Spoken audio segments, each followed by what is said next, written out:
אדם מכל הגזרות, זה מה שהוא אמר, בזאת אני בוטח.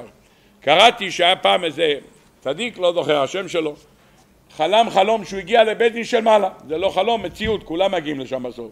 אבל הוא חלם שהוא הגיע לבית דין של מעלה, ושוקלים, בערב ראש השנה, שוקלים לו את הזכויות, את העבירות.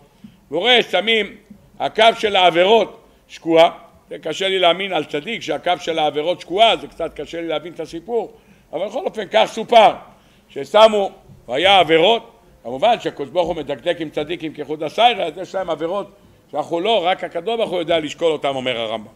בצד השני הוסיפו כנגדם, שמו לולב, שמו תפילין, שמו תפילה, שמו חסד, שמו מזוזה, שמו את המצוות, אבל עדיין זה לא היה מוכרע. פתאום הוא רואה שסוחבים איזה משקולת ענקית, הוא לא ידע מה זה, ואז הוא אומר עכשיו נשים את זה והקו תוכרע. הוא שאל מה זה?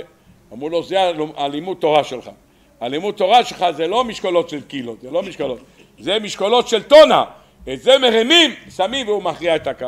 ואז הוא התעורר ואומר תראה מה זה זכות של תורה. ולכן אתה רוצה לדעת מה הכוח של תורה, הכוח של תורה הוא זה שמכריע את כף המאזניים. כשאתה בא עכשיו להיות מוכרע בכף המאזניים, הכוח של תורה הוא מפסיק.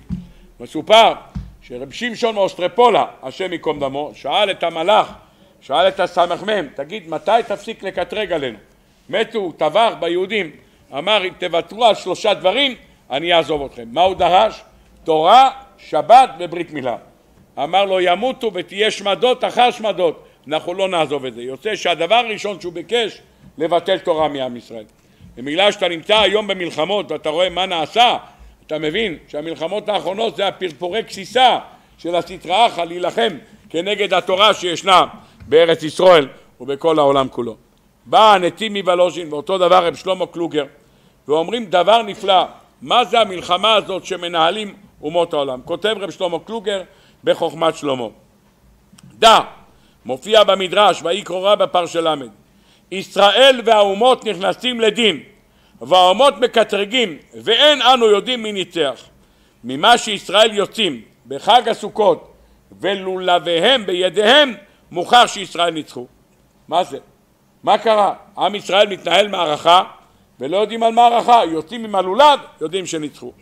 בא הגאון רב שלמה קלוגר ואומר דבר נפלא, בכל שנה בראש השנה בונים את העולם מחדש. היום הרת עולם, הוא בונה את העולם, היום נולד העולם מחדש.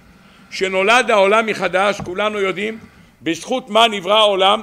בראשית ברא אלוקים את השמיים ואת הארץ. בשביל ישראל שנקראו ראשית, בשביל התורה שנקראת ראשית.